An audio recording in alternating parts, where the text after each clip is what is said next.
chance to hear it, so let her tell it. People on the streets say Sabrina speaks. Tune into the show, she will let you know. Tell all your friends and family.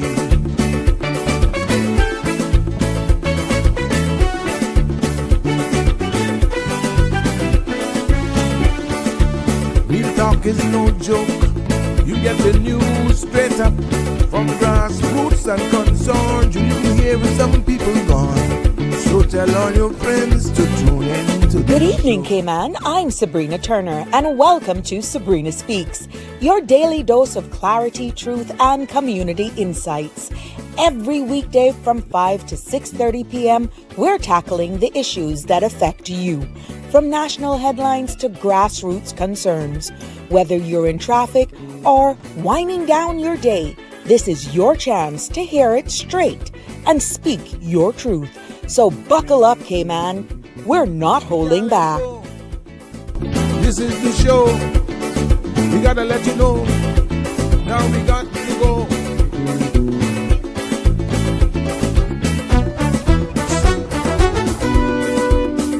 And now here's Sabrina.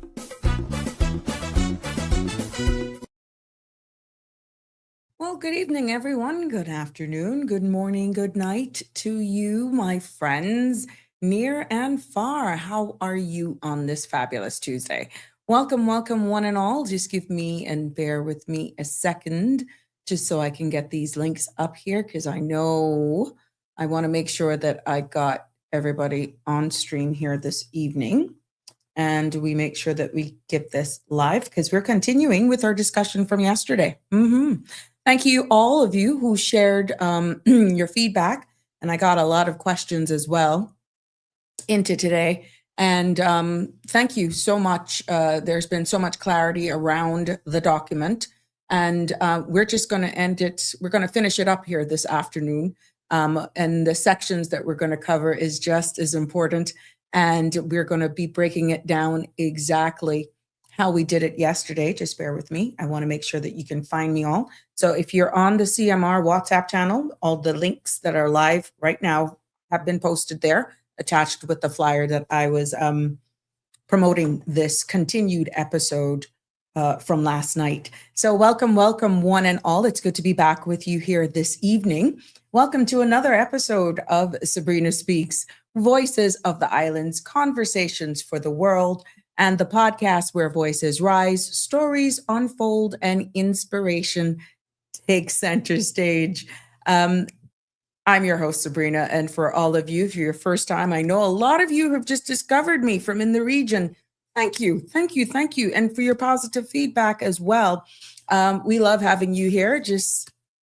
We see you, we appreciate you, and that's why, when it comes to these topics, and it has no boundaries, it has no borders either, because we're all so interconnected. But thank you so much. We see you and we appreciate you joining us here.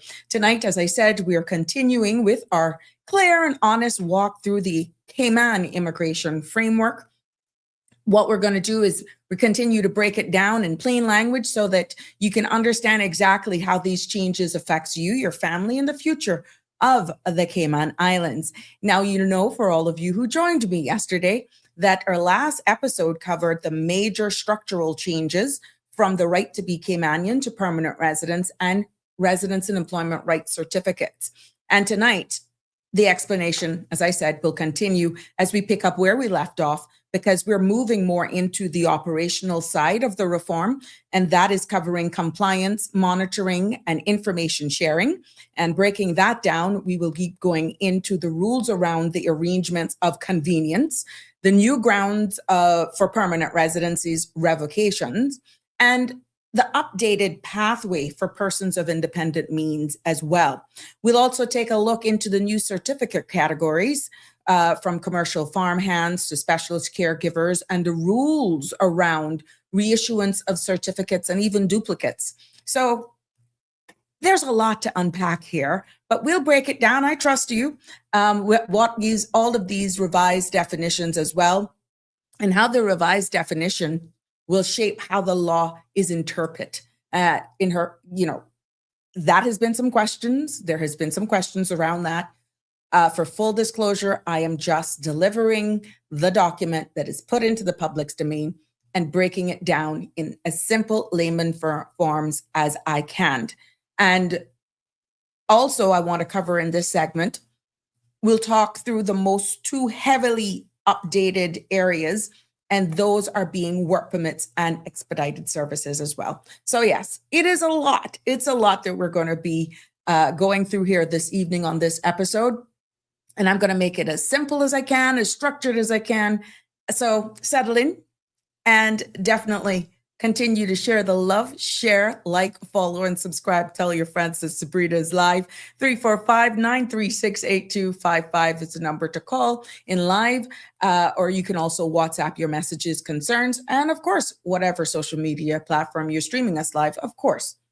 Just put your messages, your comments, your feedback there as well. The only thing we ask is that you remain respectful, because the views expressed by callers, guests, and online commenters are their own and not those of Bridge Media Limited, its affiliates, Sabrina Speaks Show, or the host. Now, this program is for general information and not a substitute for legal, medical, financial, or professional advice. All participants are reminded to speak responsibly and respectfully. And any content that is defamatory, discriminatory, unlawful, or harmful is strictly prohibited and will not be endorsed or tolerated. Listener participation definitely implies acceptance of this disclaimer. So make sure you like, follow, and share our page with your friends so you're always notified and you've never missed out of an episode right here for Sabrina Speaks as we continue to build our station, our platform here. So yes, Cayman, welcome one and all. Let's get straight into the weather. Oh my goodness, what's it shaping up to be? Yeah, get those umbrellas out. Definitely the weekend seems to be, it's going to be a soaker. But don't listen to me. Let's hear it from the experts. Compliments of the Cayman Islands National Weather Service. Today's forecast for this evening and into tomorrow, the synopsis is calling for deep moisture lingering around the periphery of a high pressure system will continue to become enhanced ahead of an upper level trough located over the Bay of Honduras. Now, some scattered showers and thunderstorms activity late tonight as a result. Now, fresh to local strong winds will persist through the next few days as the pressure gradient over the Western Caribbean continues to increase. The small craft advisory has been updated to a small craft alert, as seas are expected to become rough tonight. Satellite imageries, as you can see here, shows broken layers of clouds with scattered convection noted west of Grand Cayman. The forecast for tonight is calling for cloudy skies with scattered showers and some thunder after midnight. Temperatures will fall near the mid to upper 70s, and winds will be east to southeast 15 to 20 knots. Seas will be rough with wave heights of 6 to 8 feet. Again, the small craft advisory has been upgraded to an alert. And tomorrow, this cloudy skies with scattered showers and some thunder. Temperatures will rise to the upper 80s with a heat index of near 103 degrees Fahrenheit. Winds will be east to southeast, 15 to 20 knots with higher gusts, and seas will be rough with wave heights of 6 to 8 feet. The small craft alert will remain in effect for tomorrow as well. There will be a high tide this evening at 7:48, a low tide at 1:53 a.m. Sun will set this evening at 6:56 and sun will rise tomorrow morning at 5:48. Now the outlook, my friends, is calling for similar weather conditions through Thursday morning as elevated moisture continues to linger over the Western Caribbean. Now marine conditions are expected to begin improving late Thursday as a result of the pressure gradient gradually weakening thereafter. There you have it. And that's the weather imageries. We are, like I said, is expecting some increased showers this weekend. And I'm quite sure that we will be updated of all of those developments as they become available. And we encourage you to just keep in touch or stay abreast with all local activities that are happening, and we will bring them for you here as well. Let's take a look at what's making local news for this evening right here in the Cayman Islands. Just before 10 p.m. on Monday night, May 25th, police were dispatched to a robbery at a food truck on South Church Street in Georgetown. Two men, one armed with what appeared to be a handgun and another with a knife, brandished cash, demanded cash and escaped with cash pan containing money. Now, no shots were fired and no injuries were reported. Firearms officers later spotted two men on bicycles in Windsor Park, matching the suspect's description. The men fled on foot, and officers apprehended one suspect, a 52-year-old man who remains in custody as investigations continue. In other local news this afternoon, here from the Cayman Islands, wanted man Al Pearson has been arrested and is now in police custody. Pearson has been sought in connection with breach of bail and tampering with an electronic monitor following his court order bail for robbery and possession of an imitation firearm. Now, police says that they wanted notice can now be disregarded, and the RCIPS is thanking members of the public for their assistance in locating him. Just making sure I got my images all in line here. The Cayman Islands is being represented this week at the Caribbean Postal Union Conference in the Bahamas, where regional leaders are gathering to strengthen collaboration and drive innovation in postal services. Honorable Nicholas DaCosta, Minister for District Administration and Home Affairs, accompanied by Deputy Postmaster General Melissa Martinez Ebanks, says the Cayman delegation is ready to engage with purpose and momentum. Officials note that the discussions are already underway as participants work towards a more resilient and connected future for postal networks across the Caribbean. Other local news we see where the museum yesterday welcomed delegates from the Commons Overseas Territory Speakers Conference, including Cayman Islands government representative to the United Kingdom, Dr. Tasha Ebanks Garcia, for a special guided tour of its permanent and changing exhibitions. Now, the tour was led by museum director, along with curators Brian Watler Jr. and Megan Arch. Museum officials thanks the delegates for engaging with the history, culture, and story showcased across the Cayman Islands national collections. Other local news. Yes, we celebrate along with Cayman International School in a historic achievement by grade 10 student Sierra, who has become the first junior rider from the Cayman Islands to qualify for the North American Youth Championships, competing in a dressage at the World Equestrian Center in Ocala, Florida. She earned podium finishes in every class, including 2 first-place results, and Cayman Islands CIS, Cayman Islands International School, says that Sierra's dedication, talent, and perseverance continue to inspire the school community, which is proudly cheering her on.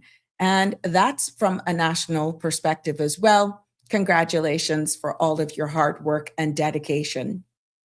We know that this is the beginning of turtle nesting season. Yes, turtle nesting season is officially on the way here in the Cayman Islands, and the Department of Environment is reminding the public to help protect nesting turtles and raise awareness of the threats they face. From May through November, local beaches serve as critical nesting grounds for endangered sea turtles. Now, officials are urging residents and visitors to keep shorelines dark, avoid disturbing nests, and report any turtle activity to support ongoing conservation efforts. We turn our attention this evening to what's news making it regional.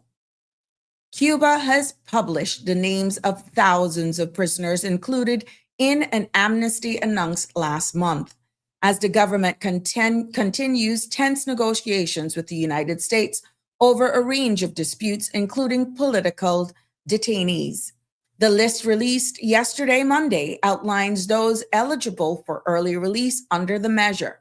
The moves comes as Washington and Havana hold sensitive talks aim at easing long-standing tensions while addressing human rights concerns. We turn our focus this evening and we put the spotlight on Barbados and Guyana because, yes, Barbados and Guyana have announced a new bilateral arrangement that will soon allow citizens to travel between two countries using only their national identification cards. The initiative, revealed ahead of both nations' 60th independent anniversaries, is aimed at strengthening regional mobility and deepening ties between Bridgetown and Georgetown. Official says that the move reflects a shared commitment to closer Caribbean cooperation and easier movement for their people. And yes, we put our spotlight now on Jamaica because guess what?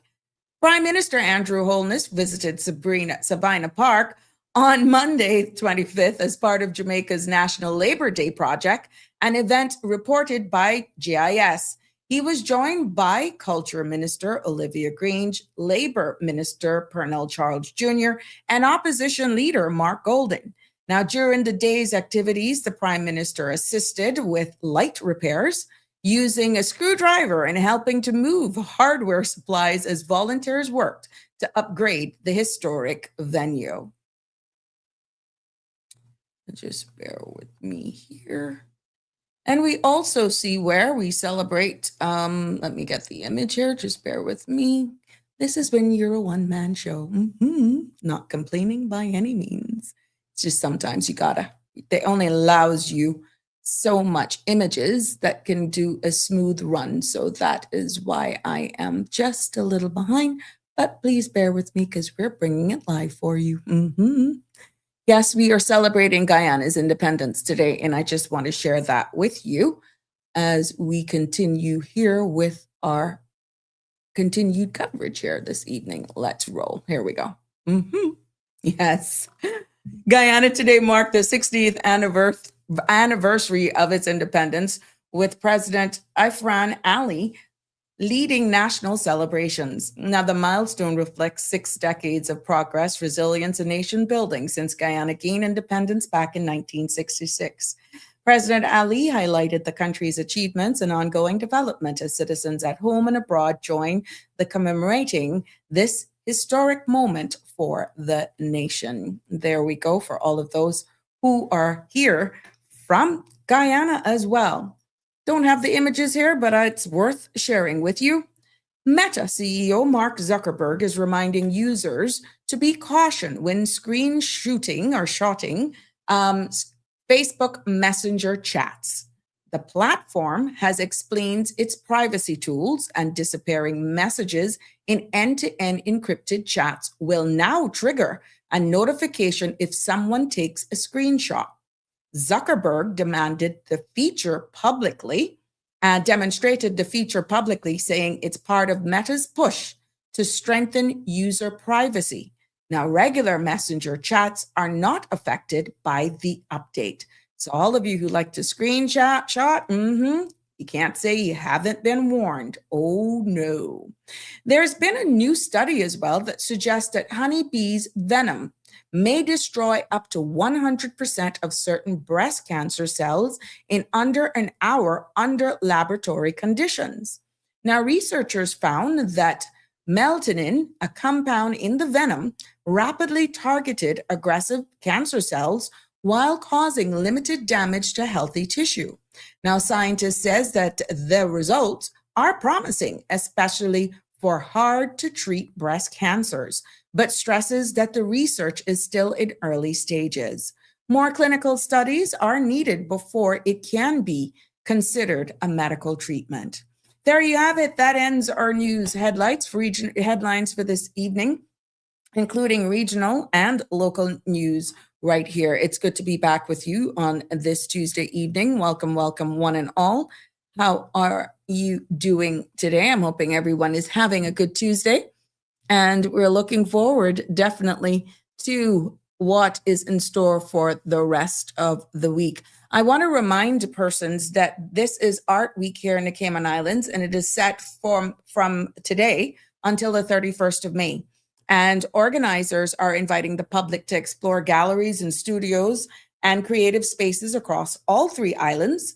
And this year's program will include Cayman Art Week West bus and walking tours on Thursday, the 28th of May. And that's covering Cayman Bay, 7 Mile Beach, and West Bay Road. And then on Friday, May the 29th, the Central Tour will highlight Georgetown and Industrial Park, followed by East and BRAC bus tours on Saturday, the 30th of May. Now, Cayman Art Week continues to spotlight the depth of diversity for Cayman's artistic community. There you have it. Oof, that seemed difficult today for some weird reason. I don't know why.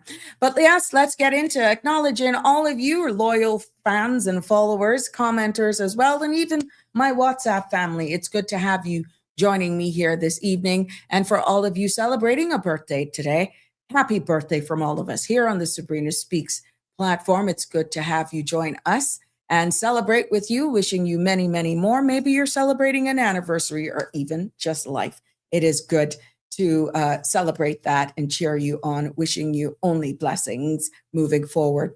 Our thoughts and prayers go out to those families as well who are mourning the loss of a loved one during this difficult time. Our thoughts and prayers are with you all. Hey, Sherry Coleman, watching with you. Thank you very much. It's good to have you here on the Sabrina Speaks platform. Oh, yeah. Look who's back at Harry, 54321. How are you? Bonjour. Yep. Is that my Harry?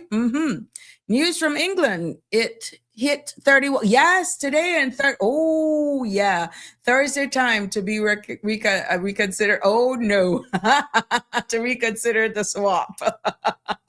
I've been following that. Oh my goodness, you guys, you couldn't handle 103 then.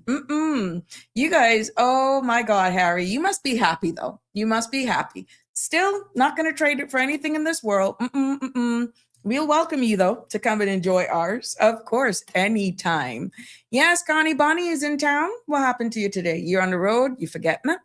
Or am I overlooking something here? Ooh, no, you did not. That's me. That's me, Connie Bonnie. Oh, no. Oh, you can see what happened here, Connie. Oh, my goodness. No. Connie Bonnie. She didn't share with us. I'm so sorry. Connie's store was broken into this morning. And thank you for sharing those images with us. Let me grab these. You can see I was a little behind today. And I'm hoping that the police can investigate everything that's going on here. This is just happening too much. And I don't know what to do. Is this a sign of things to come? Oh, my goodness. It feels like your whole space has been just, it's like, yeah, it can't be the same. But thank you, Connie, for sharing this with us. Let me just grab these images that Connie shared with us so that we can share here with you this evening. It's not typical what we would expect from Connie, but it's to just show people exactly what these perpetrators, oh God, what they do and the disruptions that they can cause in your business. It's just heartbreaking. Yeah. So Connie is sharing these pictures with us today. Her place has been broken into.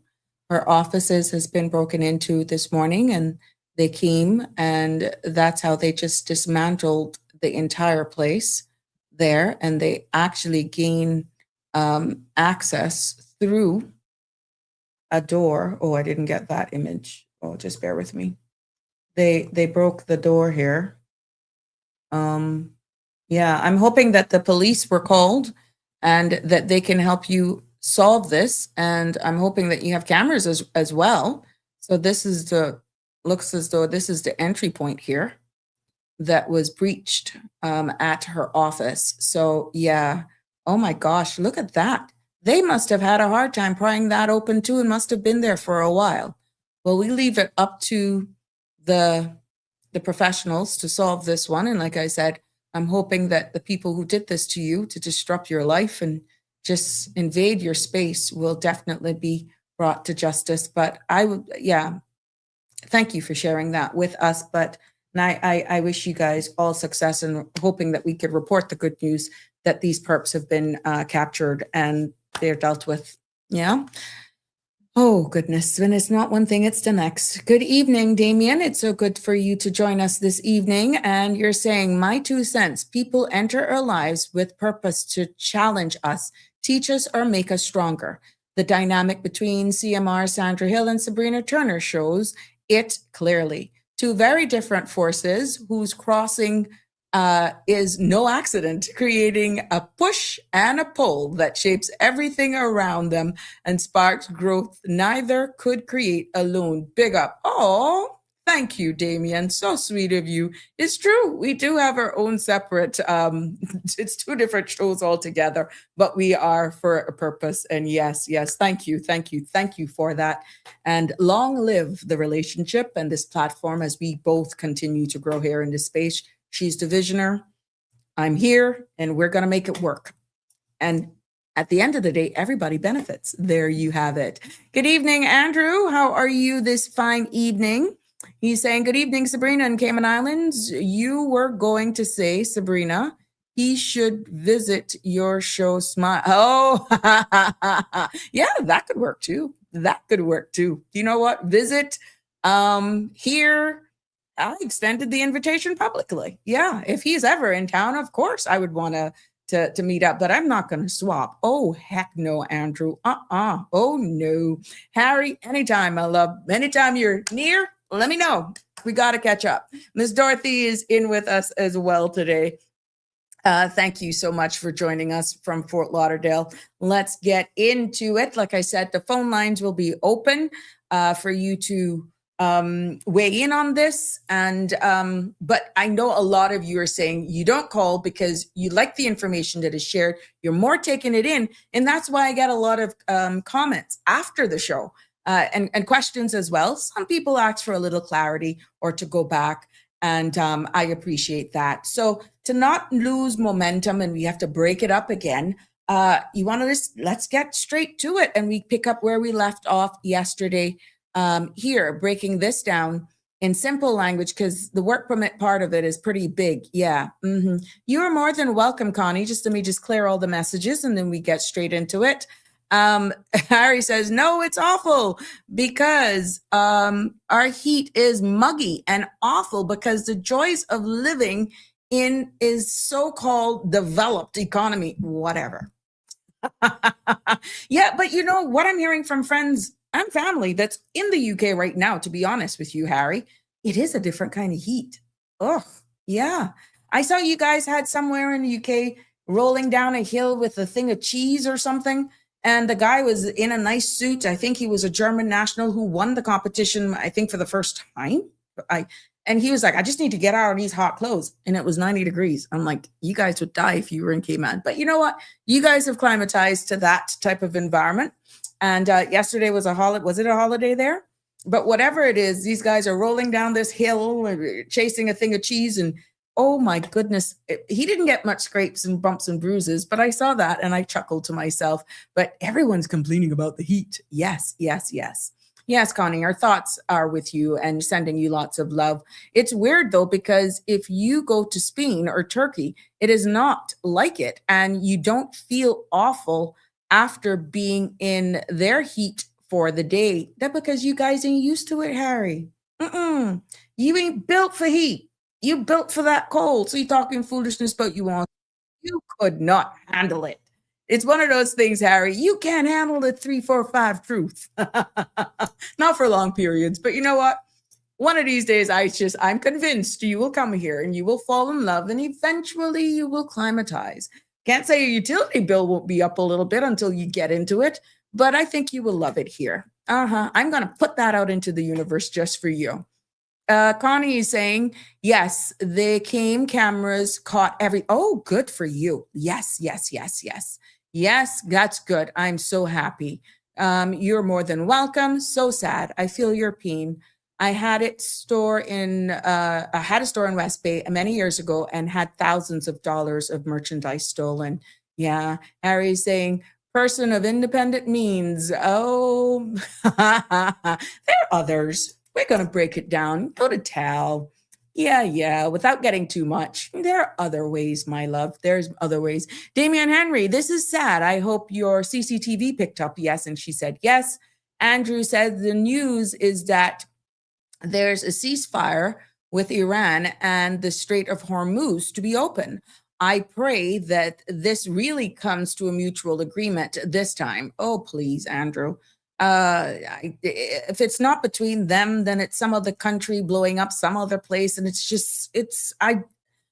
I do my best to just be aware of what's happening, but it's an up and down. And then you see it in the markets and it'll set you crazy. It will set you crazy. The heat here is next level. Just dry heat, no wind. Okay, that's the difference because ours has a lot of humidity. Yeah, yes, that's it. This cheese rolling, it's a massive thing in my home country, Gloucester, and the country council tried to ban it. So everyone did the appropriate thing and ignored them and it started back in 1826. Yeah. Oh my goodness. Well, good for them for keeping that up. But that is funny as heck when you see these people rolling down this hill after a thing of cheese. It is funny. It is funny as heck. So yes, thank you for sharing that. See, I'm in tune. I'm in touch.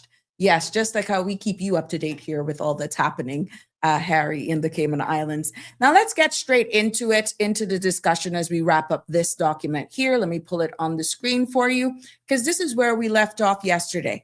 We are going to tackle the compliance, monitoring, information sharing, and then we will continue with this as we, I see what you're saying here, Andrew, that they're going to take over Cuba next. We go watch and see. Something doesn't feel right for true. But yeah, we'll stick a pin on that one and we'll keep watching it for sure. Now let's getting into this, continuing this conversation from yesterday. We see here that the revised piece of law strengthens in this section how immigration compliance is monitored here in the Cayman Islands. And it does this in three major ways. One, better information sharing between government agencies. We're hearing that many times they can't accomplish anything because they continue to work in silos and it's just a disaster. They're not information sharing. What this is doing is that based on the legislation, this is one of the areas that has been improved in law for better information sharing between government agencies, government departments, right? The second one is more annual declarations across key immigration categories. And the third one is stronger penalties for false financial information that is declared on your application. And what is happening here is that these changes helps to ensure that immigration decisions are based on accurate information that people holding immigration rights continues to meet the necessary requirements for their specific section, okay, that they were granted it under. Now, when we look at the information sharing between government agencies, we're talking about this new section that has been put in here. All right, see you. But I have a good day and yes, of course. Thank you for sharing that with us, Harry. And yeah, it's always good touching base with you, my dear. All the best. Keep hydrated now. What we're talking about with these new sections of the law is that WORC to share and receive information from a wide range of public bodies. And when you hear me talk about agencies and departments, these are what I am talking. These are the ones that there would be sharing and improved information sharing with. You're talking the Royal Cayman Islands Police Service, the Department of Labor and Pensions, Customs and Border Control, General registry, director of public prosecution. You're talking DCFS and the Department of Community Rehabilitation. You're also talking about the Department of Financial Assistance, that's DFA, and Health Insurance Commission, Portfolio of the Civil Service, the Department of Commerce and Investments, Scholarship Administration Unit, and National Training and Development Unit as well. Now, these are all of the government bodies that have actually gotten into the law where there's better information sharing between these government agencies, as I alluded to earlier on. And this matters hugely because it will help WORC to access a person's character, any criminal proceedings, family-related concerns, financial stability, and even could assist with workforce planning as well. And overall, with these information sharing, it ensures that decisions then are based on full, accurate picture that is shared between all of these government agencies. Now, we also see further down here, annual declarations and more categories that are now included. Based on the law, it expands annual declaration requirements to several groups. And these declarations help WORC to confirm that people continue to meet the conditions of their status, okay?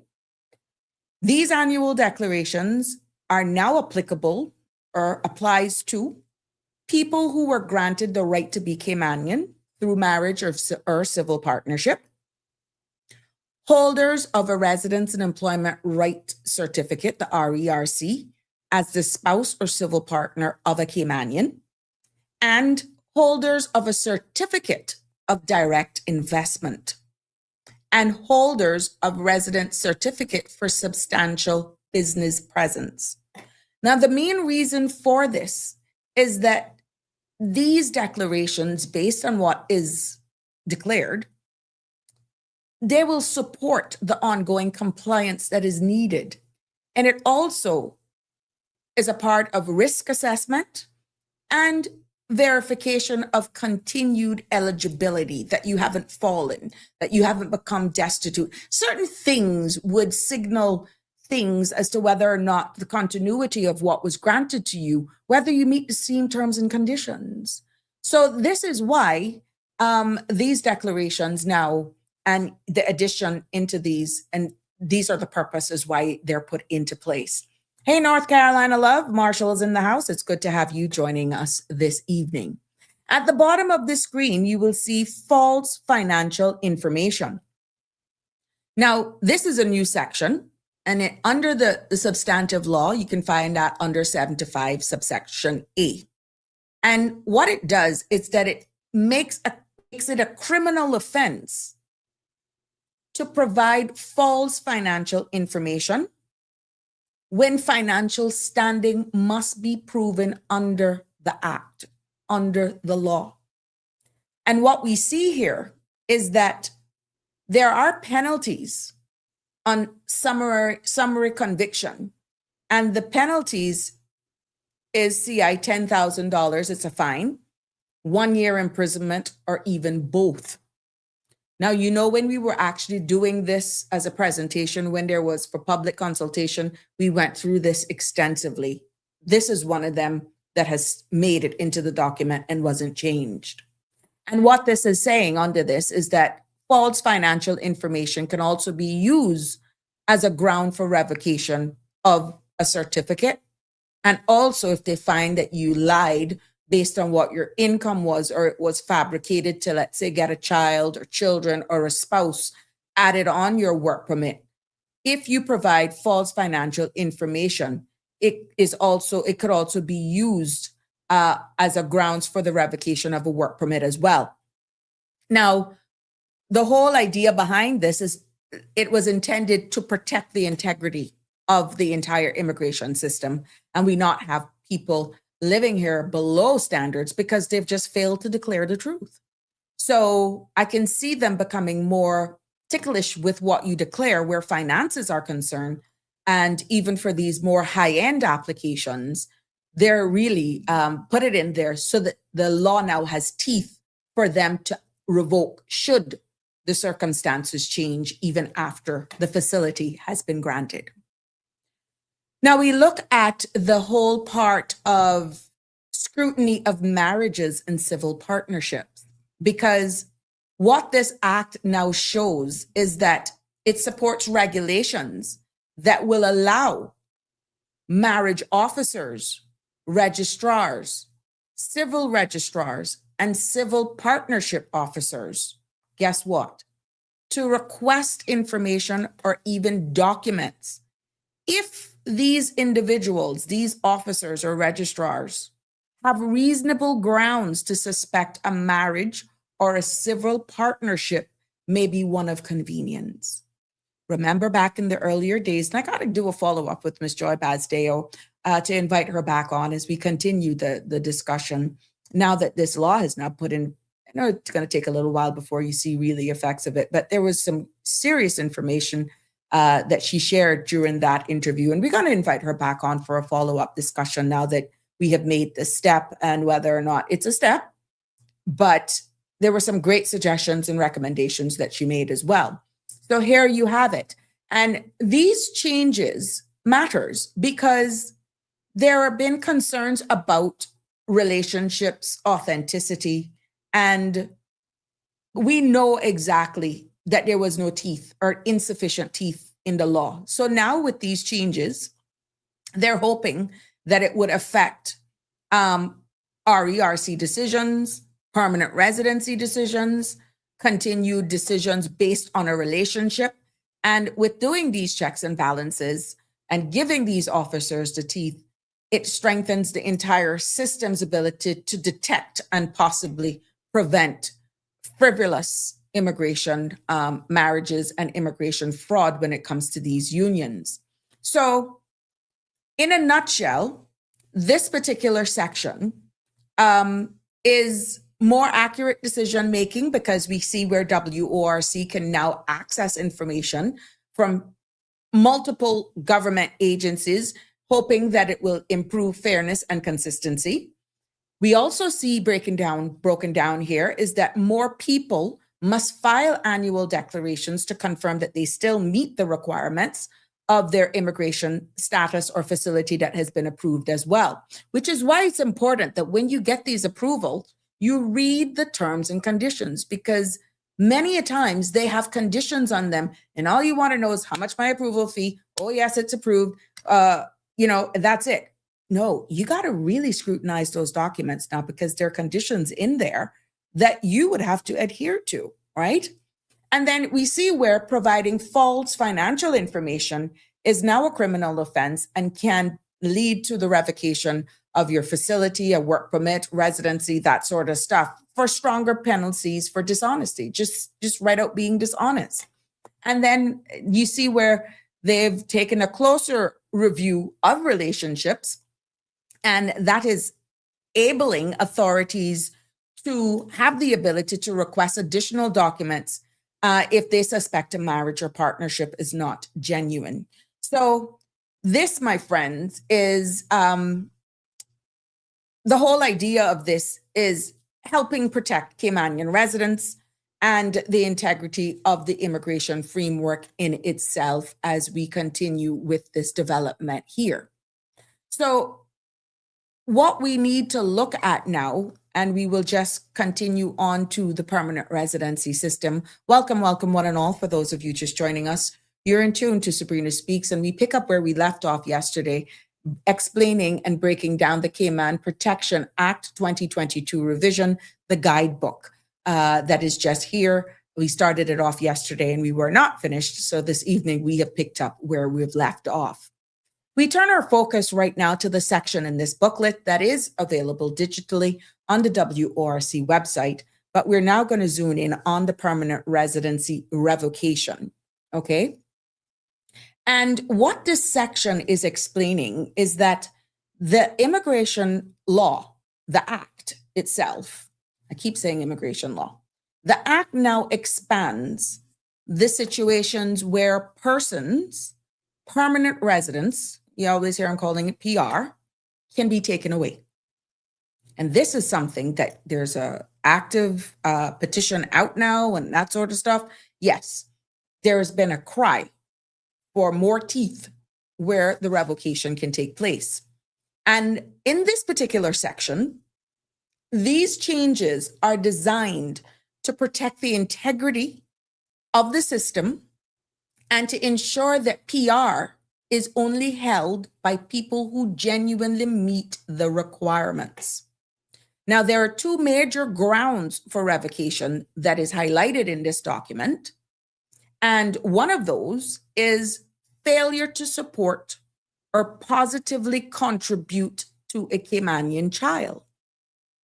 Let me break it down. If someone used a Caymanian child to show a close Caymanian connection in their PR application, they must continue to financially support the child and contribute positively to the child's life. Now, if WORC or the board believes that this is not happening, guess what? PR may be revoked. Okay? What this does is that it prevents people. You ever heard about the anchor babies? Yeah. It prevents persons from using a child or children as a pathway to permanent residency without fulfilling their parental responsibilities. Another section of this, because we heard about sham marriages, is suspected marriages or civil partnership of convenience. Yes, we're still on the top. And PR may be revoked if WORC has reasonable grounds to suspect that the person is in a marriage of convenience or a civil partnership of convenience. And what this does is that this aligns with the broader reforms of targeting non-genuine relationships. And the reason for these changes is that these updates now ensure that PR is not maintained through fake relationships. That is the aim. And that the PR is not maintained through unsupported or neglected family connections. And what it does, with hopes of strengthening fairness and, of course, in result, protecting Caymanian families. We look then at the permanent residence of independent means. When you look at part one of this, it talks about investment in developed real estate. What this is saying, in layman's terms, is that applicants must now prove at the time that they apply for permanent residence of independent means that they have already invested in developed real estate in the Cayman Islands. Meaning, you can't just go and buy a raw piece of land or something that is under construction and don't have certificate of occupancy. Okay? They must now prove that they've already invested in developed real estate in the Cayman Islands and that the amount fully paid meets the minimum legal investment threshold. Okay? Now, what this means is that no one can apply now based on future investment. No more relying on undeveloped land. And proof of payment is now required upfront. Because this, my friends, then ensures that applicants have a real and tangible stake here in the Cayman Islands. So I'm investing in a pre-development, this is going to come to fruition. Those days are done. Okay? What this actually has done too, because what we're looking now, and we just jumped to the naturalization phase for this is that we see where applying for naturalization a person of independent means, because yes, that does exist under that facility. Longer pathways has been introduced before naturalization in this section as well, because the process is now significantly longer and more structured to a successful applicant, because now they have to hold the PR certificate for 10 years, first and foremost. And in the 9th year, they need to apply for an indefinite certificate. Yeah. And the third step of the 3-step phase now is that only after receiving the indefinite certificate will that applicant be able to apply for naturalization if they meet all legal requirements. So there is legal requirements where residency is concerned in the Cayman Islands under the British Nationality Act. That British Nationality Act is under the UK, the 1982, okay? That cannot be changed unless it's done in the UK. So what has been impacted is the benefits that you get from being naturalized once you meet those independent requirements, because they have a standalone set of requirements that one has to meet. And your physical presence in the Cayman Islands and your length of time for not being in the jurisdiction is heavily scrutinized. And those time frames differ from the substantive Immigration or Caymanian Protection Act. It's 2 separate standalone legislation that Cayman independently going to debate on Parliament cannot do with the British Nationality Act. They can't touch that. They can only touch the Caymanian protection immigration side of things. So what this does is that it creates a multi-stage pathway designed to ensure long-term commitment and stability. And what this means is that if permanent residence was granted, as we do this in a synopsis now of this entire section that is on your page, that is up here on the screen. If PR holders was granted based on a Caymanian child, in a synopsis now, ongoing support and involvement are required. And fake or questionable relationships with those child or children will not be tolerated here. And what we're seeing, suspected marriages or partnership of convenience can now lead to PR revocation. Onto the PR independent means, they must invest upfront in real estate, must be completed, not promised, before they can even apply. And what we're seeing, that independent means PR holders must now complete a 10-year period and obtain an indefinite certificate before applying for naturalization under this particular section. And what we're seeing is that these changes ensure that permanent residence reflects genuine ties, real investment, and long-term commitment to the Cayman Islands.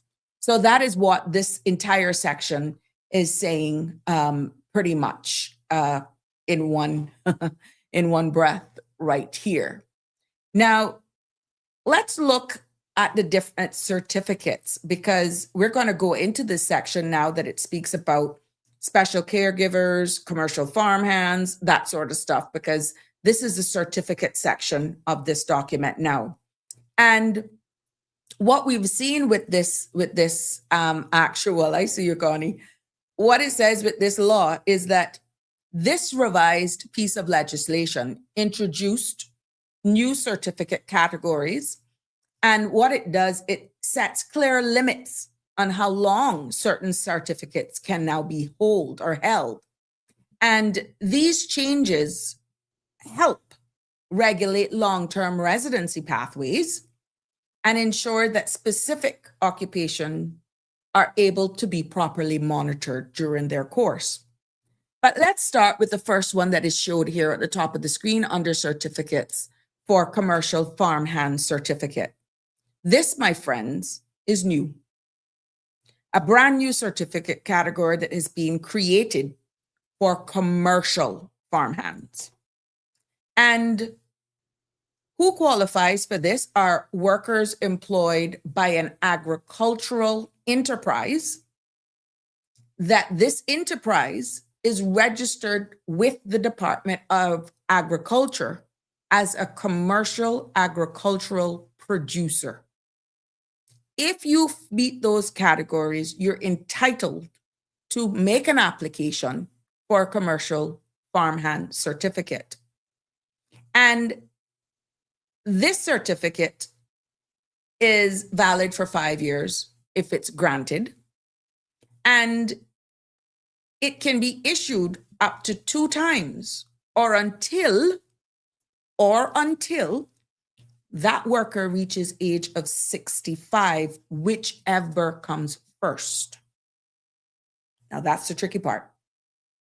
You can get up to 10 years, but if your worker is going to be 65 in 3 years, you're not going to get 10 years. You're only going to get 3 years. If they're going to reach the age of 65 in 5 years, in 7 years, you're only going to get 7 or 5 years, whichever happens first. And what this does is that it creates a structured, timed line pathway for agricultural workers, while also supporting Cayman's food security and farming sector. Okay? So that's that section in a nutshell. We move over to specialist caregiver certificate now. And what we're seeing here is that under this law and this guidebook, it can be renewable in 5-year periods.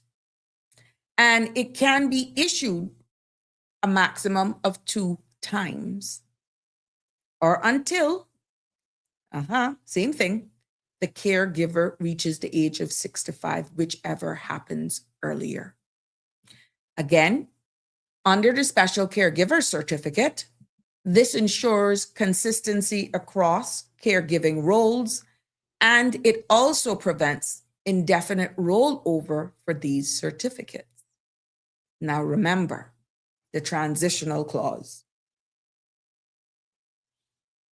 If you were granted already a certificate, you're protected.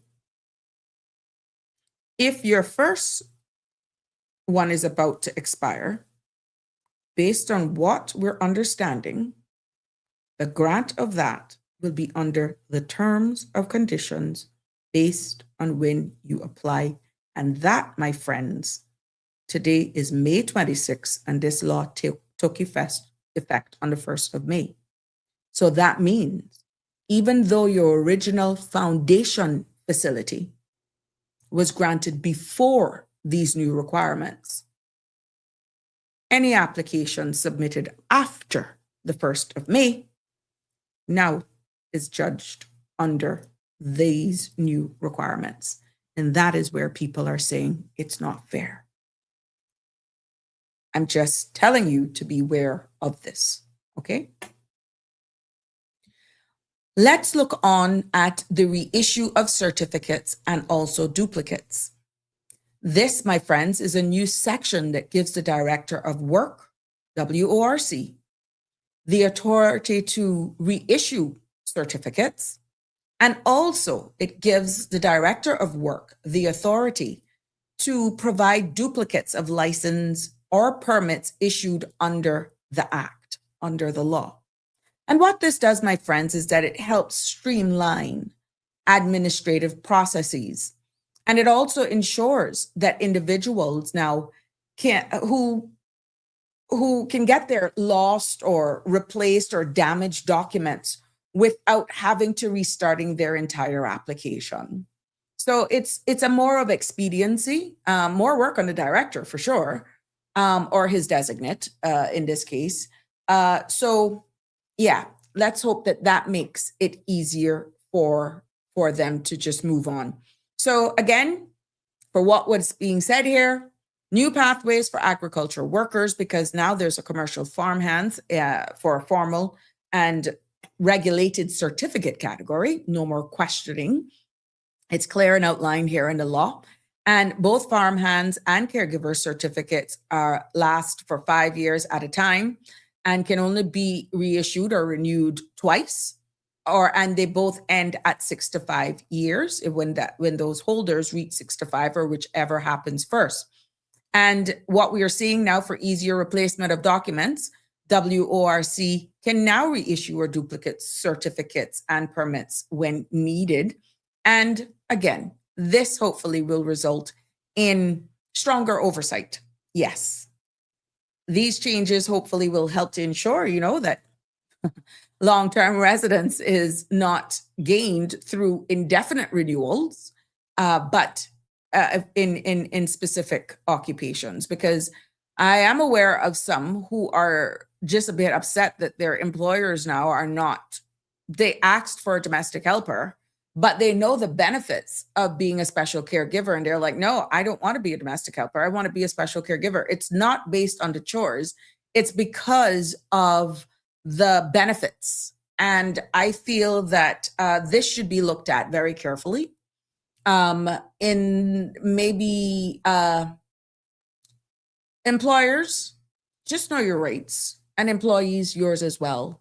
But more so, you apply for what you want, and you shouldn't really be dictated to by an employee if you understand it. And this is why I'm here to break it down for you.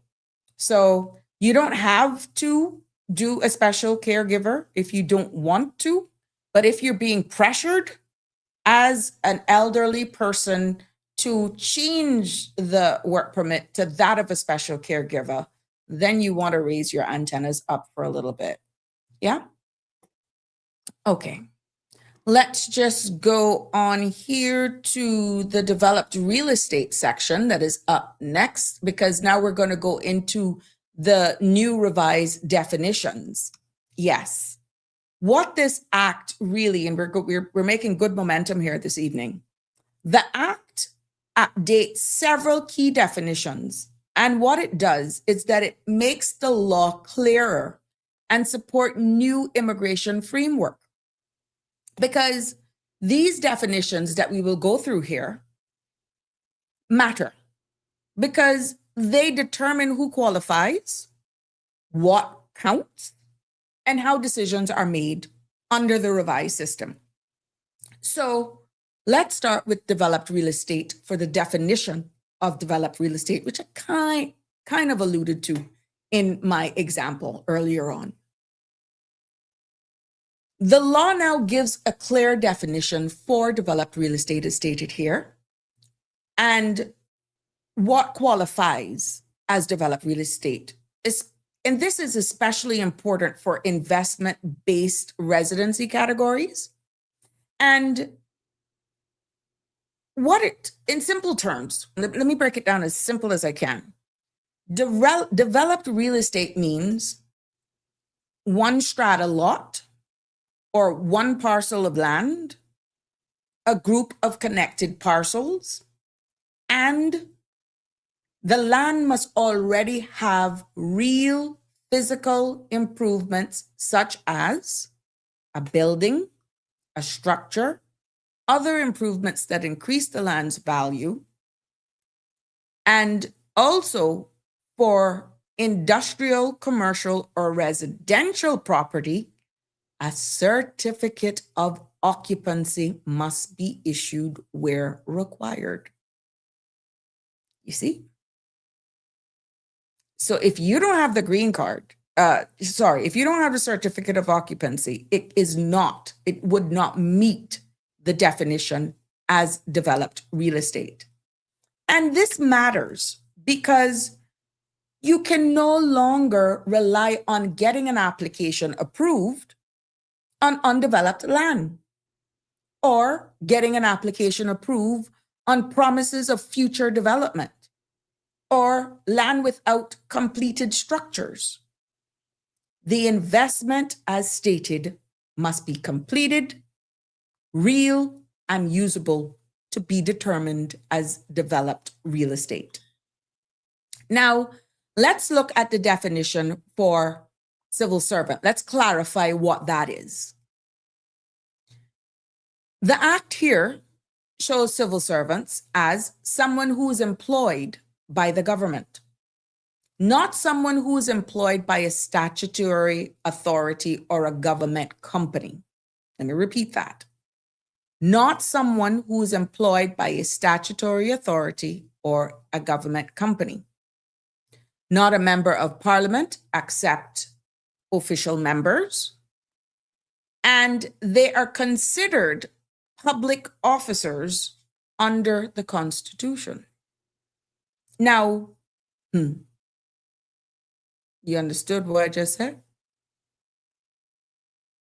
This definition, my friends, affects the eligibility for certain immigration categories, conflict of interest rules, and certain applications are also assessed. I'll leave it there. I'm just breaking it down for you. Okay? When we look at the definition for commercial farmhand and the new definition as stated in this now is that a commercial farmhand is defined as a person, farmhand is a person who works as a farmer with livestock farmer, general farmhand, or helper, cares for a farm or cultivates land. And also a part of this definition is employed by an agricultural enterprise that is registered with the Department of Agriculture as a commercial agricultural producer. Okay? This is very important, and let me tell you why. Because this very definition supports the new commercial farmhand certificate. And it ensures then that only genuine agricultural workers will qualify based on the definition as explained or defined here in this document. Now let's look at the section that it says paid up amount, still under the new revised definition. And paid up amount, or the new financial definition for that, is this definition, for one, is critical for investment-based residency categories. Yeah. Because paid up amount means the amount that the applicant has already paid towards the purchase price, the mortgage principal, and or the development cost. And what we're seeing here is that this also includes the amount that must be free of any outstanding financing obligations. The amount must be free and clear of any outstanding financial obligations. So what this is saying is that you must show real money is already paid.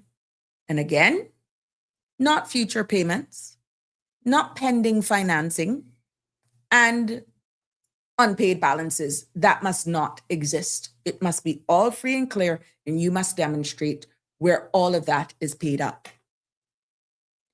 Let's look at the revised definition now as we continue here for worker as defined under the new law. Because we see here that the different definition for a worker has been expanded. And the worker now includes anyone, that's anyone for whom a work permit has been granted or may be granted. And it also includes employees of statutory authorities and government companies. Why this matters is because all relevant workers fall under the same rules. We see that work permit obligations apply consistently as well.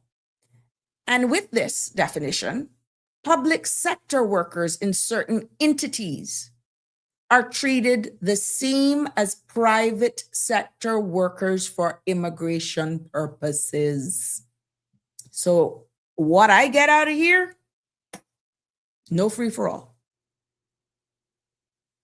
Yeah. Let it sink in for a little bit. In a nutshell, clearer rules for investment-based residency, and this is all in a nutshell now. Only completed developed real estate counts with proof of payment. There is stronger oversight of agriculture and caregiver roles. We see in the definitions that they ensure only genuine workers qualify for special certificates. We see the expanded definition of worker. This ensures fairness across the sectors. We see where better clarity for government employees. And what this is showing is that the definition of civil servant removes confusion about who is included.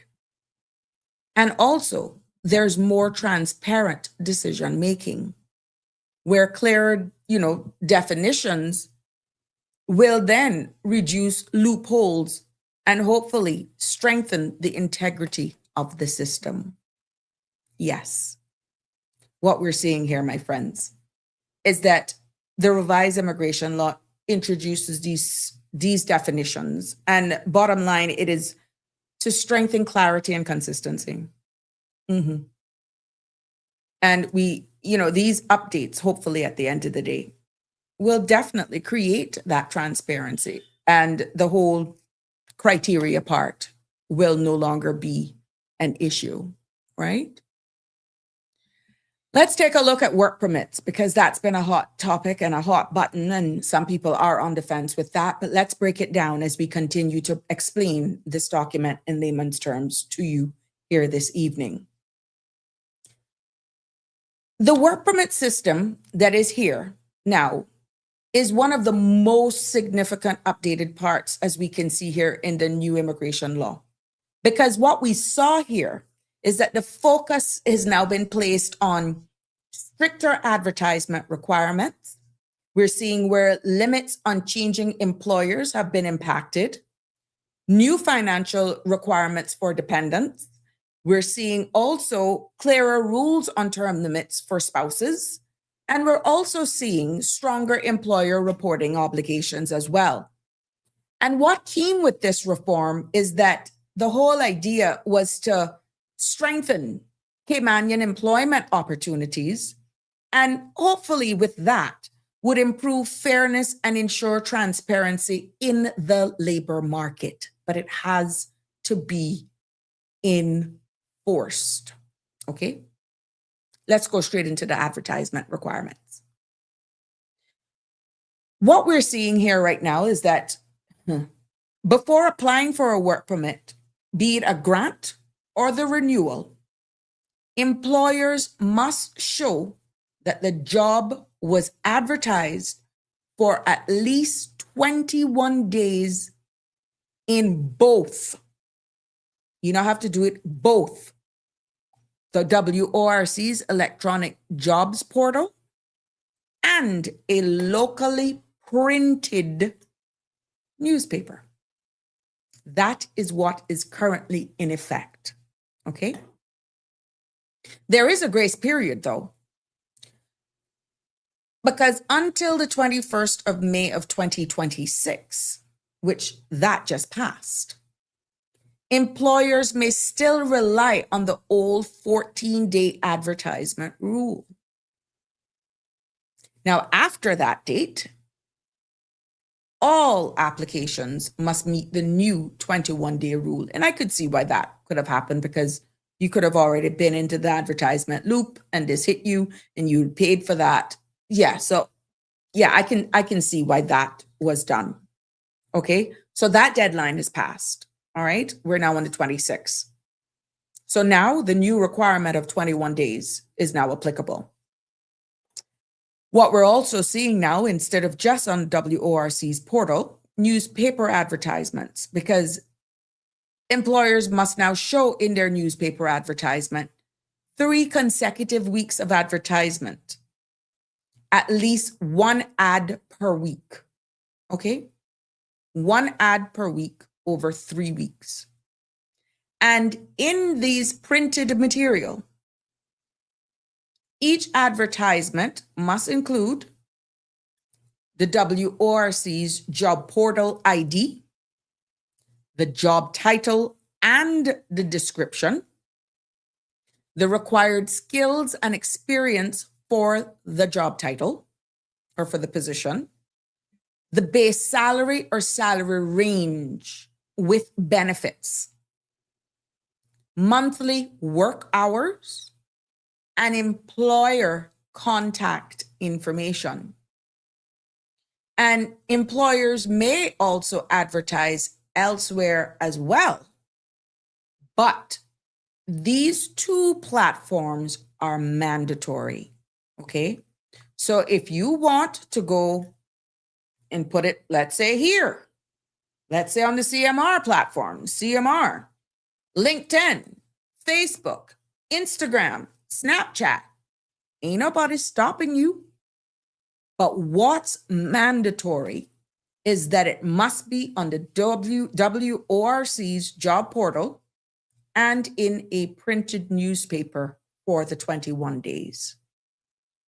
And I would suggest, if you're going to go outside and also advertise on these other handles, that you make sure you're not advertising one thing on other handles and just a mandatory one is meeting compliance. And then, yeah. So I think that is something people need to look for, like the gatekeepers need to look for, that it's uniform, no matter what handles you're advertising on, that there is consistency, even though the other handles are not mandatory, but it should bear the same characteristics as those that is mandatory. Okay. We go on to the point or the part where it says restriction on changing employers. Now, this guide that has been provided by WORC, by the ministry, is breaking it down in simpler terms for you to understand. And as stated yesterday, this does not reflect the entire piece of the legislation that was amended, but key areas that, of course, were required some more expounding on, clarification. They broke it down in layman's terms. I'm trying to do my best to break it down in even more layman's terms for us to understand. So, restrictions on changing of employers, as stated, because this now is what is in effect as of the 1st of May. This is a major change that affects work permit holders who want to switch, who want to change employers. And what the new rule here is stating in this guide, this outline in the law, is that a work permit holder cannot change employers within the first 2 years of their work permit. Now, if they do change employers within 2 years, they must leave the Cayman Islands for at least 1 year before another employer can apply for a work permit for them. That's what a document is saying. Okay, hold on. There are exceptions. This rule, though, does not apply to domestic helpers, because they may change employers without leaving the islands. Hold on. There's more. There are exemptions from the 1 year leave requirement, though, as explained here. A worker may apply for an exemption if they left their job due to certain reasons. And these reasons are clear. Regular unpaid overtime, or being forced to work outside their job description, whatever the job title is. If you're working as something else, yeah, you can leave. There are exceptions. Discrimination, if you're subjected to bullying, retaliation, or harassment, including sexual, physical, or verbal. And other circumstances that the director of WORC considers sufficient. Now, these are the catchment, the caveats, where if you're caught into one of these situations, that you are exempted from the 1 year leave requirement where you have to go back or leave the country. They don't care where you go, as long as you're not here. And that does not qualify for Kim and Brack and Little Cayman. Once you leave, but they're exemptions if you fall under these areas. And there are requirements for demonstrating these things, though, because then the worker that is asking for these exemptions must apply in writing within 3 working days of termination. They must also provide proof of the situation that is being alleged. And they must also provide proof of a complaint made to an appropriate authority.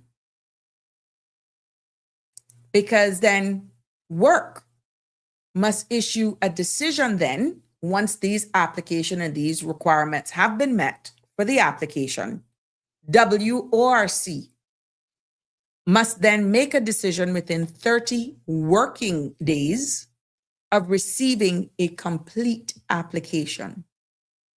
And those complete application must meet that requirement as I've outlined. So it could be something that pension or whatever, the DLP, the Department of Labor and Pension, an official report must be made there. It could be the RCIPS, it could be the MASH unit.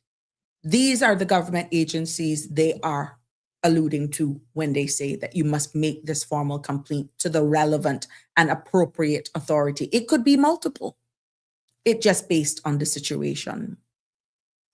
There's also a part here, almost down on the other section, where it says an employer's duty to notify WORC.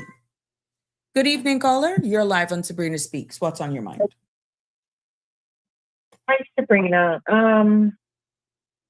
In relation to the changing employer within the first 2 years, Mm-hmm. is that for any permits that are approved post May 1, 2026? Excellent question. And this is why the transition clause blurs some areas, because they're saying it's only what applications were in at the time or that were submitted before the 1st of May that will be dealt with under the old system. So let's say you're on a renewal. Would that year 1 start from now that you're about to put it in? Or because that person has already completed 2 years with your organization, they can leave tomorrow? You understand what I'm saying? But what about if it's somebody who's changing the employer after May 1? Changing employer after May 1, from what I understand based on this interpretation, they would be subjected to the 2 years. No, Or- but I or mean, with- do they have or to with- complete years with their There's an echo. current employer, or in other words, let's say somebody's working for John Brown Associates, right? Yes, yes. And they're and at this point in time, May 1 has passed, and they want to change employers. Do they have that option, and then they'll be held for 2 years with their new employer? or are they stuck to complete 2 years with their employer? Now, in other words, they can't change their employer at this point in time. Because at this time, their application now is up for renewal. No, they're just seeking a different job and want to change their employer I think and it do would, it in the process of a release letter. based on what I am understanding, and I stand to be corrected because there are a lot of gray areas here, is that Mhm, it mhm. would have to be a fresh start of 2 years. Right, but with a new employer that they would submit a permit for now. Yes.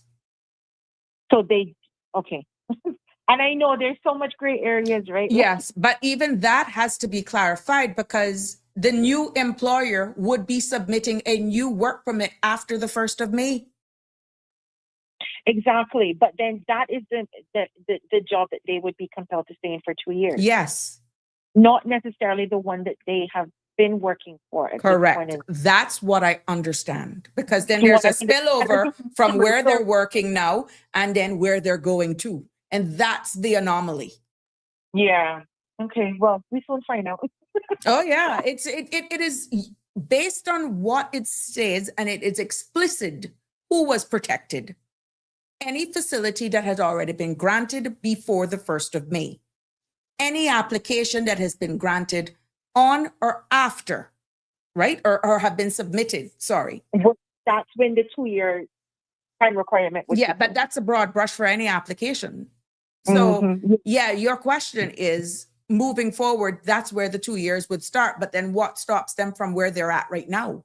When exactly? Because that's already on its immigration journey. How? You see what I'm saying? So We never thought about this journey topic again. no, I deliberately use it because it's what people are familiar with. I think it is It's just what caused the issue too, though. yeah, Right? but I think all it takes is a simple press release explaining it. This is not pointing the fingers. This is not casting blame. This was a huge piece of reform.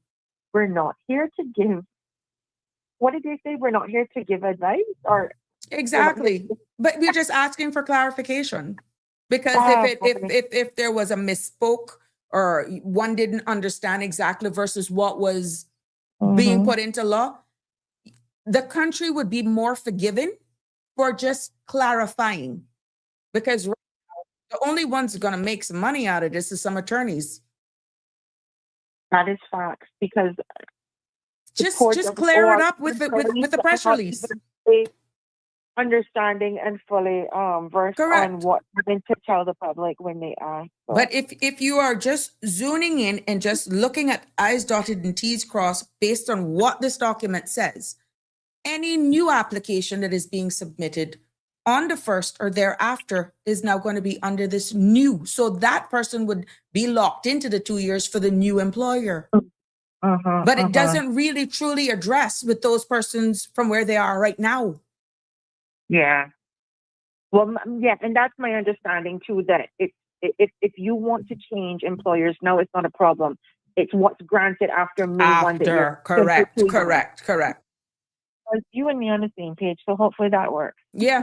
Well, again, as well. it would resolve a lot of fufa if it's just a simple press release. That's all that's needed. We're not pointing the fingers. Yeah. Simple All press right. release. All right, my love. Thank you. Keep listening. Yeah. Bye-bye. Thank you. I got a WhatsApp here. Good evening, Sabrina. I heard that only a domestic helper permit can change and they don't have to leave. But that if they are having problems in that job must be made to WORC. Yeah, I said that, WhatsApper, that they're the only ones that don't have to leave, domestic helpers. So those would be the only one right now that could leave without change employers without having to leave the country. That's what this document says. But if it is obvious, remember now, employers have the right to do a letter of release, and the employee have a right to justify why they're leaving. Domestic helpers could be taking care of an elderly person that's not required special caregiver yet, or a special needs child or children, or you understand what I'm saying?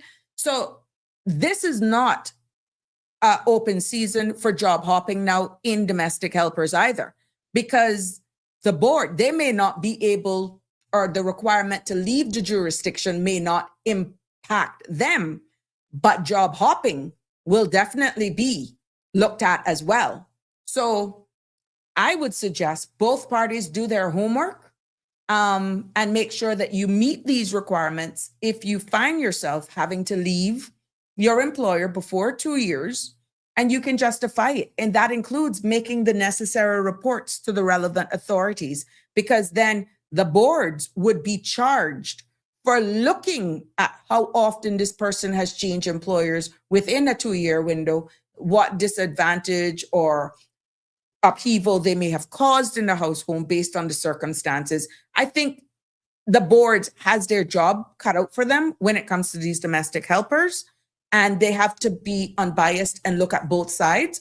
But it's clear what the requirements are if you have to leave your employer's employ for these reasons here. The only thing that differs here is that they don't have to leave the island for 1 year. That's the only thing else that differs. But the same protocols, I'm sure, will apply to even domestic helpers. Let's look at the part now where it says about employer duty to notify WORC when employment ends. Good evening, caller. You're live on Sabrina Speaks. Good evening, Sabrina. Good Hi. evening to everyone. I guess like me, like everyone, trying to get some clarity on this new law that is now in force regarding domestic helpers. One of the I'm understanding clear is domestic helpers not held. I wouldn't say accountable. I'm not going to use the word accountable. I mean, can they? I'm understanding domestic helpers can change from one job to the next. Yes, Does ma'am. that mean that they can change from? Does it have to be within that domestic field, or they can go anywhere after? Excellent question. It doesn't say. Let's say they want to change from a domestic helper and go to, let's say, construction site. janitorial company, or Uh, a receptionist at a spa or something. It is not clear based on or the bank. it is not clear based on the guidance that's given if one would have to remain in that job title as a domestic helper. They just said change employers. But to be fair, not speaking on behalf, and this is where lawyers have a field day. Let's say, because it's not clear, may the best person wins based on justification. Yeah, this is what I'm saying. In its interpretation. You got a lot of them coming from those places where they come in, they go as domestic helpers. They come to the island as domestic helpers, and they end up as bank employees. Mm-hmm. I've seen that. Well, interpretation will have a lot to do with it, which is why sometimes at the end of the day, we're hearing, I know the essence of the law was intended for them to remain in the same job title, in the same category. But again, for clarity reasons, that's all you need to do, little tidbits, because we realize how much flexibility domestic helpers have, right? Exactly. But it's only if they remain in the job title. I am quite sure, based on the flexibility that this category was given, it would not have been for them to change job titles. Job titles. But again, clarification is required because exactly to make it clear.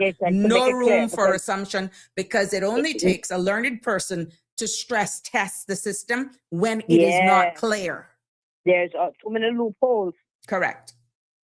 Yep. Well, that's what I was saying. Because if again, you'll get them come in as domestic helpers and end up somewhere else. Yeah. If they're feasible to go wherever they want to go once they come as a domestic helper. Yes, ma'am. I think that they should be held within that field. They should not be able to go to be a cleaner. I am quite sure the intent was for them to remain in the same job title. But Yeah. this is where clarification is needed. And is the wording in there clear enough? Or would that require a minor amendment for full clarification? Yeah, and another field of it, again, the domestic helpers, a lot of the companies are taking out janitorial services and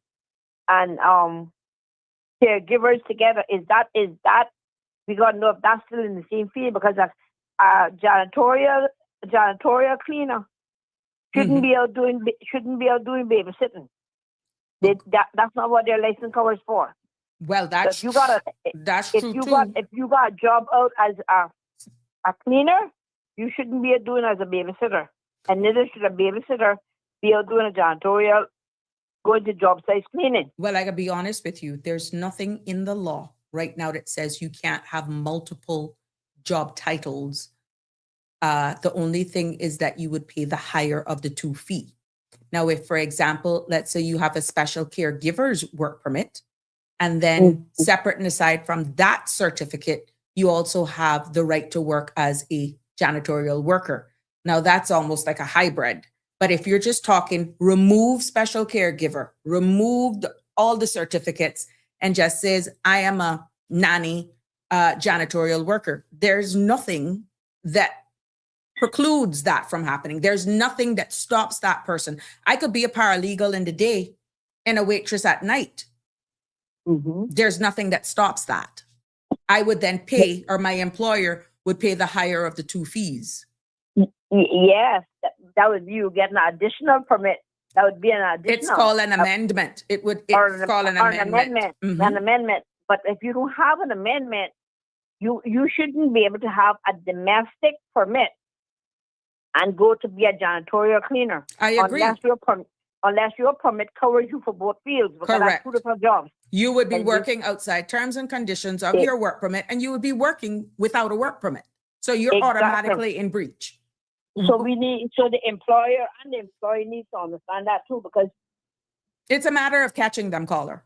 And this is where enforcement is going to be key, because let's say that you work for me as a domestic during the day, but I also have a janitorial company, and you don't say anything, I don't say nothing. You go over and you just clean that office or that school for me, It's the same employer. That's illegal.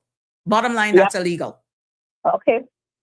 But that's what we need to get clear. But you got to catch them.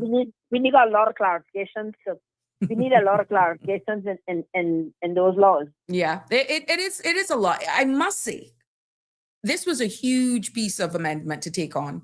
And this is why you have to be careful when you speak, it aligns with what is going to become law.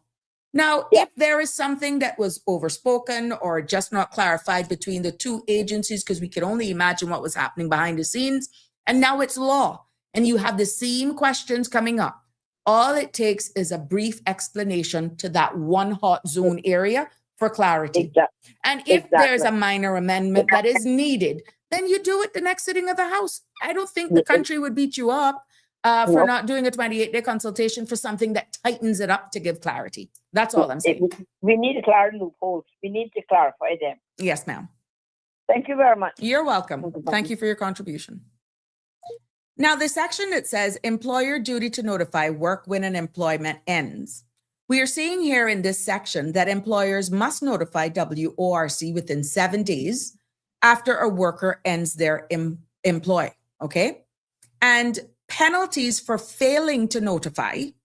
You can't just allow somebody to say, look, you're off the payroll. It's not working between me and you, but you got another month before it would have come to its end, or you got another 2 weeks, whatever the case may be. You could just go out there, but you're on your own. You're on your own. We agree that you're no longer my employee. That's illegal. That's illegal. And right now, the penalties for failing to notify WORC is CI $20,000 fine, 2 years imprisonment, or both. And what this does is that it ensures accurate tracking of work permit holders and prevents abuse of the system. But again, you got to catch them. You got to catch them. That's going to be hard. And who are these? This part is for the employer. Wouldn't you say that the employee is just as guilty? Food for thought. Stick a pin right there. Food for thought. Even though this section is deliberately addressing employer's duty to notify, if the employer, if the organization, the holder of the work permit, agrees with the worker that they're not going to notify, yeah, don't you think it's both? But right now, to keep the focus on the document, employers, organizations can have these penalties are up to $20,000 in fine, 2 years imprisoned, or both. And hopefully this will not be the case, and that they would want to rid themselves of the liability and do the right thing and report. Look, go and get your time sorted out. I'm going to report it to WORC. You go to CBC and you get your facility, your passport, your travel document updated with the 7 to 10 days, 30 days, whatever the case may be, until you either depart or find another employer. Okay? We see where Section 5 here is saying financial standing for dependents. To add dependents now in this section to a work permit, the applicant is now required and must show CI $5,000 per month in primary income for the first dependent. So your base salary to even consider one dependent, you must demonstrate that you have a basic income of $5,000 per month. And let's say there is 2 dependents, then there is an additional $1,000 per month for each additional dependent. Okay? So income may be combined is what this is saying. So if applying under the work permits, which is 58 subsection 3D, or 38 subsection 3G is in Gary for RERC, the spouse of a civil partner of a Caymanian, the applicant and the spouse and the civil partner may combine their income if this is the case. So if there's 2 parties, combined incomes can be taken into consideration for work permits, RERC as spouse, civil partner of a Caymanian. Okay? Let's go down to the bottom of the screen where it says term limits when both spouses hold work permits.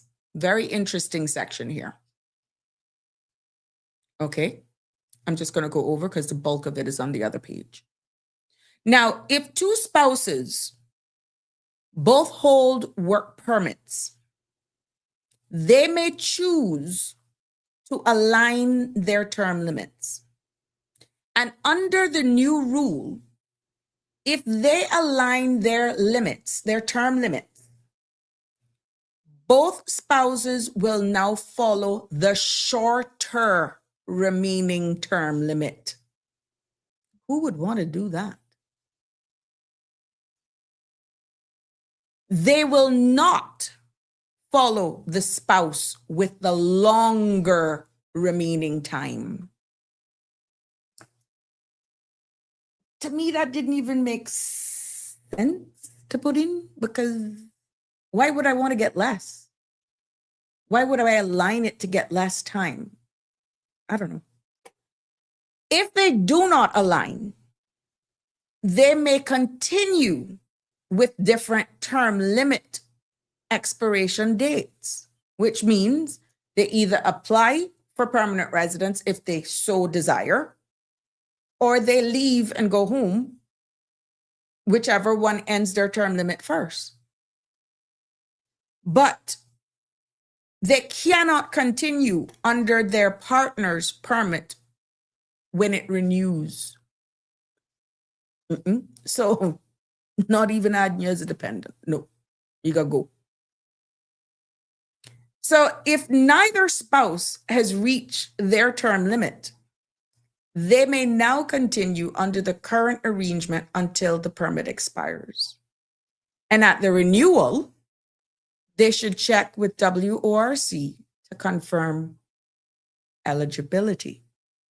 And I quote, WORC is not there to give you legal advice. You can ask you questions, but they're not there to give you legal advice. My friends, what this means with all of these sections is that what we're seeing here is that this immigration reform introduces major changes to the work permit system. We see where employers must now advertise jobs for 21 days on the WORC jobs portal and in a local newspaper. We're also seeing here in this section that work permit holders cannot change employers within the first 2 years unless they qualify for an exemption, and employers must notify work within 7 days when employment ends. But we see where there's still a question mark. What happens where the 2-year requirement if you are with your current employer now? And it's a renewal and you're not going, you're not leaving. Are you then for the next renewal locked in to remain an additional 2 years? We just need some clarity for that. And then if they choose to leave at the end of this current work permit with their current employer, would the new term 2-year being static then apply for that new employer? Yeah, that first caller and I are on the same page, but my friends, you need some clarity.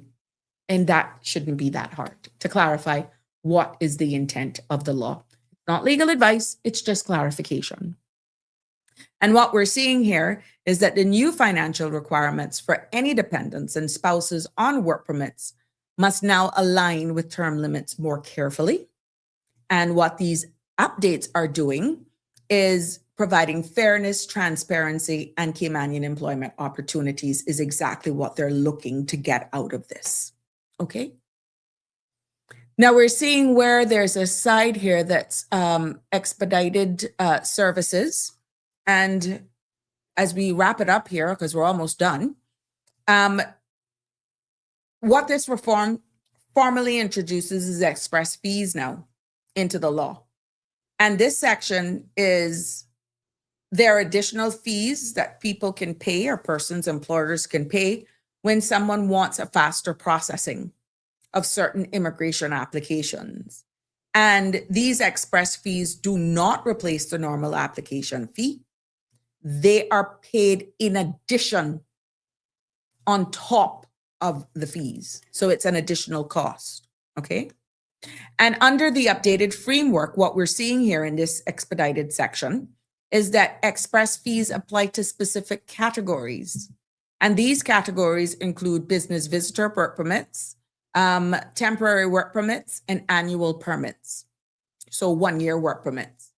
Business visitors permits, temporary work permits, and annual work permits are what these categories are included.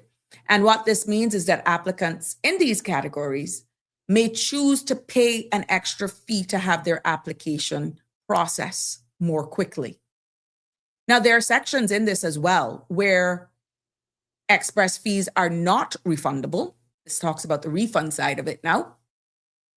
And what this says here is that a refund will not be given if the delay is caused by statutory requirements, regulatory requirements, administrative requirements, legal requirements, further review of the application, and any other required proceedings before a decision can be made.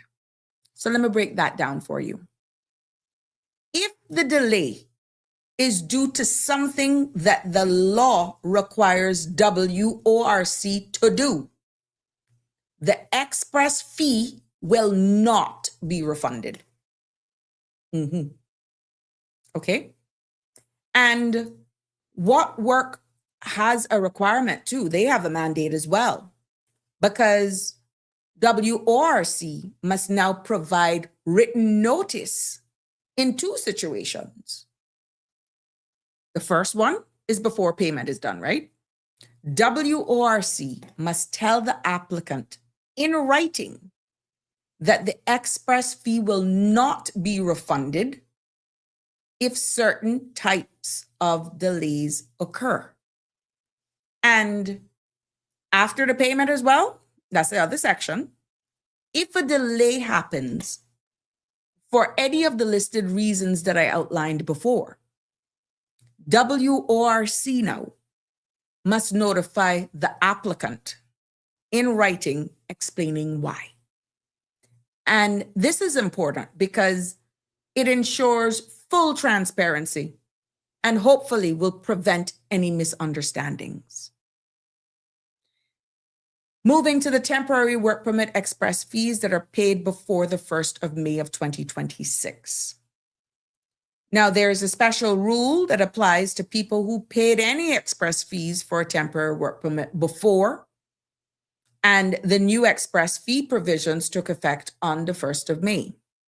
What is key to outline here is that refunds for those earlier payments will be handled under the old rules and not the new ones.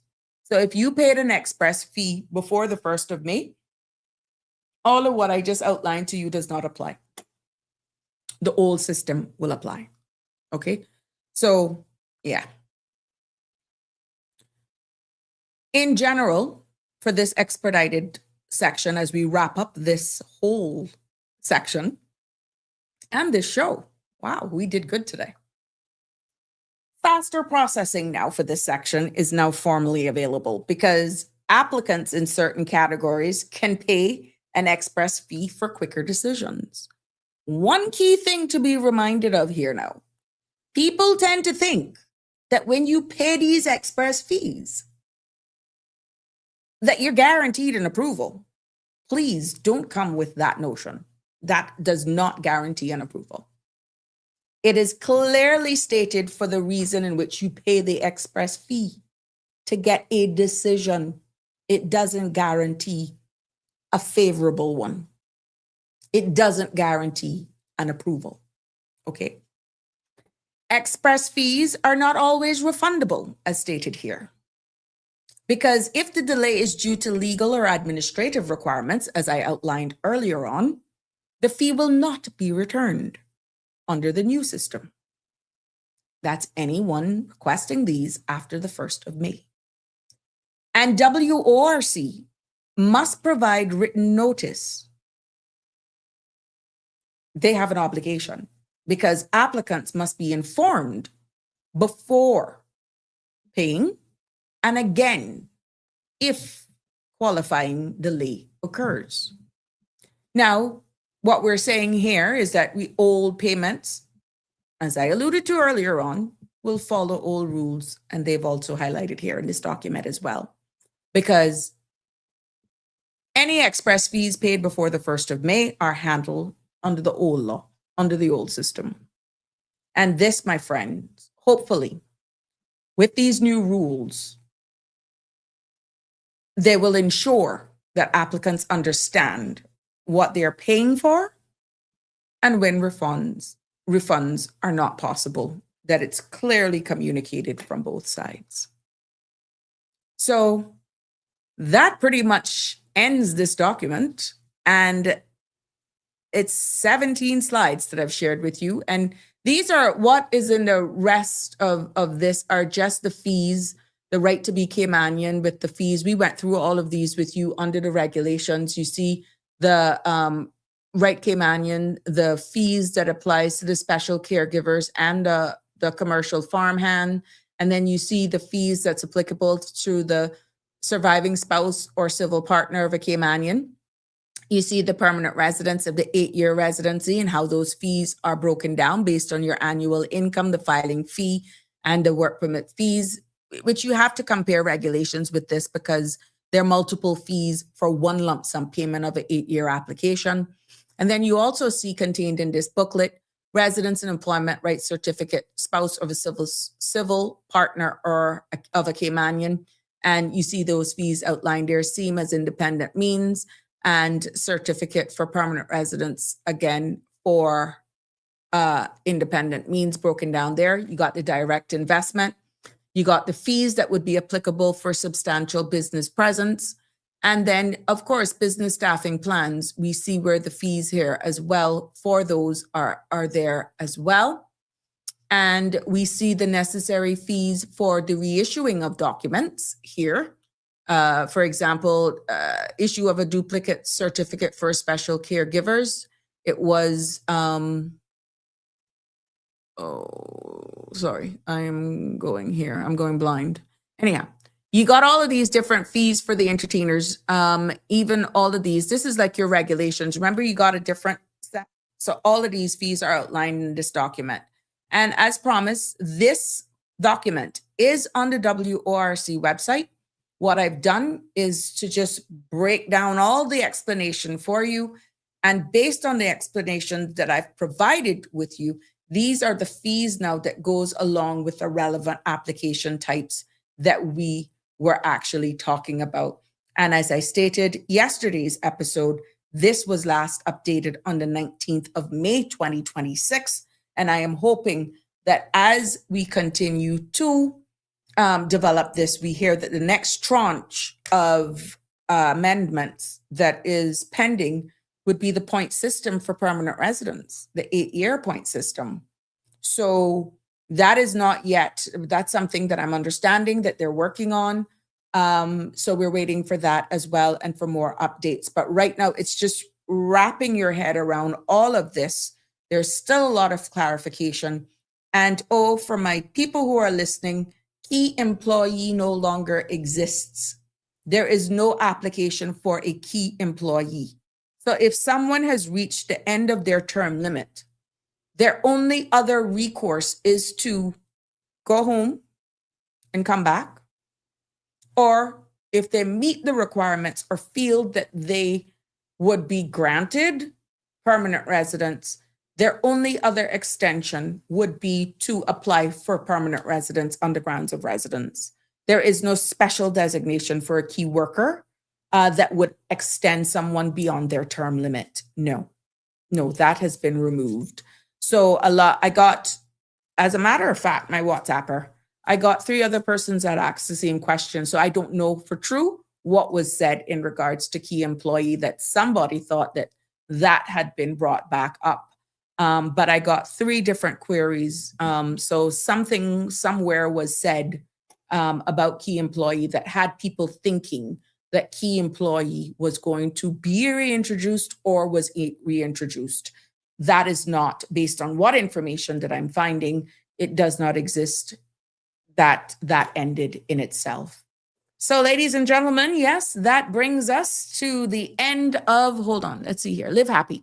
Great point, because across the board, too many guest workers waltz in and start dictating and bespoke set of demands to employers and even to government, even to the government. That should never be the case. I think, Live Happy, you were talking about the domestic helper who's on a domestic helper work permit and putting indirect pressure on the employer to change their category to a special caregiver. That's a red flag. Bottom line, that's a red flag. Live Happy also commented and says, employers need to be far more assertive and confident in enforcing Cayman's rules, not bending to every request that comes through the door. And Live Happy also commented, reminder, a domestic helper and a caregiver are 2 different job titles under the law. You're so quite right. And but that concludes all of the comments here that we have here today received on the Sabrina Speaks, and brings me to the close of today's episode. And I'm hoping that you were enlightened, that you were educated, that we brought some clarity. We definitely highlighted some I wouldn't say inconsistencies, but need some clarification. And I'm hoping that the next time that ministry, that department is on some local station or in short order, we can see an update to their website of the questions that have been asked here tonight. And, again, we want to let you know that you can always go back and watch these episodes of Sabrina Speak. Once this is live, they're always there on the show for you to go back on demand, be it on YouTube or right here under Reels on Facebook. Easy to find. What I'll do, I'll share the links after it's been fully uploaded. And me, myself, have a hard time finding it sometimes. But it has been a pleasure having you join me this evening. Thank you for all the comments. Thank you for the participation for those who called in and the WhatsApp messages as well. Until tomorrow, please do have a good evening. God bless. Love you lots. Stay informed and don't stop talking.